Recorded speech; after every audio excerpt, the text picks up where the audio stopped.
All right, everyone, ready to dive in. Today we're tackling something that pops up everywhere, leadership. Everywhere you look, right? Exactly. Mhm. But we're ditching the usual buzzwords and going academic on this one. We're talking about how the whole field of leadership studies is transforming. It's not just about the hero leader anymore. Yeah, that whole great man theory is so outdated. Totally. It's all about relationships now, which is fascinating. We're diving into some serious research on this. This isn't just motivational speaker stuff. Nope. We've got Pulitzer-nominated books in the mix. We're talking Gene Lippman-Blumen, Connective Leadership, that ring a bell. Oh, absolutely. Groundbreaking work. And for good reason. It challenges so many assumptions. Lay it on us then. What's the core idea here? So Lippman-Blumen argues that the world's gotten so complex, globalization, technology, everything's intertwined.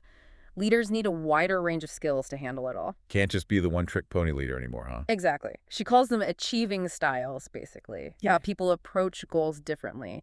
And knowing your style and those of your team is huge. Okay, achieving styles.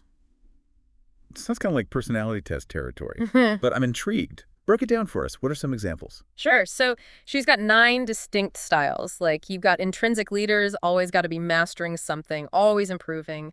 Then there's social leaders, all about connection, building relationships to get things done. Hmm. I can see how those would be really different approaches, even with the same goal in mind. Right.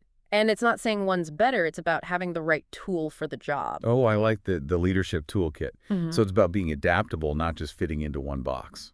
100%. And recognizing that on a team, you're going to have a mix of these styles, which can be amazing Oh. or a total mess if you're not careful. Okay, yeah, now we're getting to the good stuff. It's not just me being a good leader, it's how my style interacts with everyone else's. You've got it. And that takes us deeper into the weeds, because this next model we're looking at really tackles that collective leadership idea. All right, lead the way. I'm ready for the next level. The relational leadership model kind of has a textbook ring to it, doesn't it? Yeah. Well, you know what they say? Truth is stranger than fiction. It's probably huge in those leadership development courses, even if most people haven't heard of it directly. The whole point is that leadership doesn't just come from one person like it's some kind of superpower.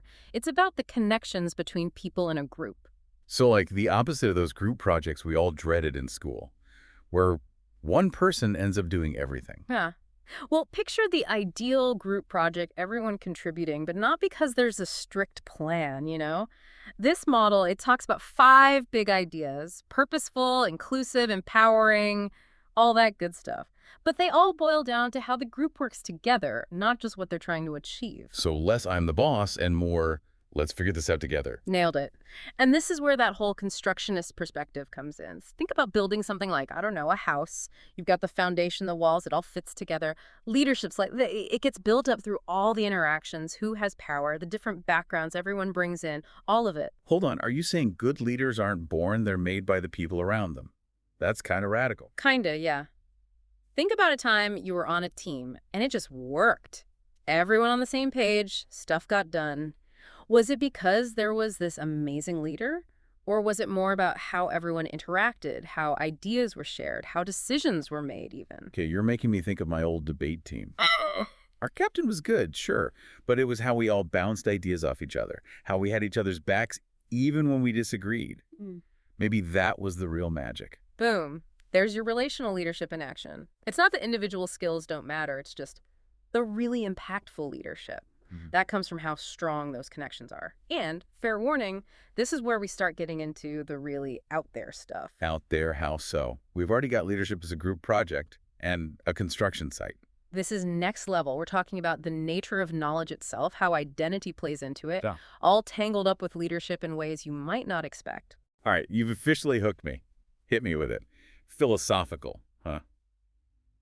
Are we talking full-on Plato and Socrates about what it means to lead? Well, maybe not ancient Greece level, but we are going to dig into some big ideas.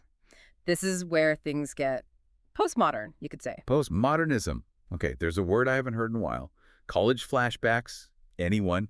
But how does that even relate to leadership, though? Right. It's a whole thing. But basically, it's like reality itself is messy, always changing, right? Can't separate leadership from that mess. No perfect model's going to cut it. It's more about understanding how leadership actually plays out, with all its complications. So less about having all the answers as a leader, more about being okay with the gray areas. Exactly. And that can be tough, especially because we're so used to those traditional models trying to make everything neat and tidy. Right, like if we just follow the rules, bam, leadership success. But real life's not that simple. Exactly. And that's why relational leadership, it goes deeper. It's got these 3 core ideas that embrace the messiness. Okay, hit me with these ideas then.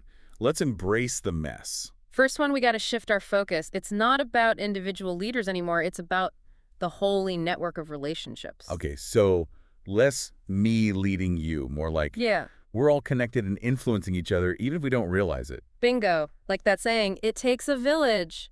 But instead of raising a kid, it's navigating all the challenges of leading together.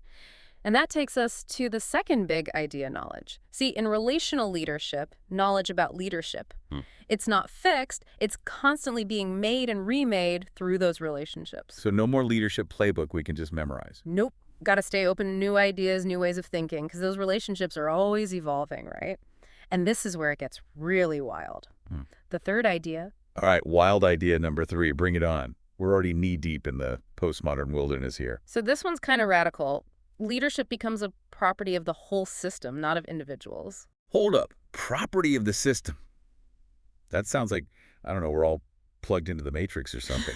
Is leadership some invisible force field now? I know, right? It's a mind bender for sure. But think of it like this.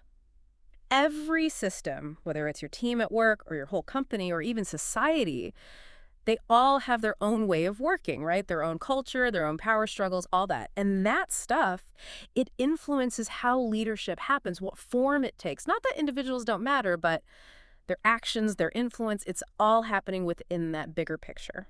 Okay, I think I'm starting to get it. It's like, I could be a great leader, but depending on the system I'm in, it's going to play out totally differently. Exactly. And sometimes those systems, they need to change too, but that's a whole other deep dive. Sign me up for that one. For real, this has been incredible. I feel like I've gone through Leadership 101, 201, and 301 all in one go, but it's a lot to process. For listeners who are hopefully just as blown away by this as I am, what's the one thing you want them to take away? If there's just one thing that sticks with you after today, it's this. Leadership isn't about fitting into some box, some perfect mold. It's about truly understanding how powerful relationships are and getting comfortable with the fact that it's messy, it's complex, and that's okay. There's no finish line. It's something we're all figuring out together all the time. Beautifully said. And for everyone listening, here's my 2 cents. Think about a leadership challenge you're facing right now. Big or small, doesn't matter. But what if, instead of stressing about how you can fix it, you look at it through the lens of relationships? What if the answer isn't inside you, but in those spaces between you and the people around you? Keep exploring those connections. Keep asking the tough questions, because that's where real lasting change comes from. And that's a wrap on this deep dive into relational leadership. Until next time, keep learning, keep growing, and most importantly, keep connecting.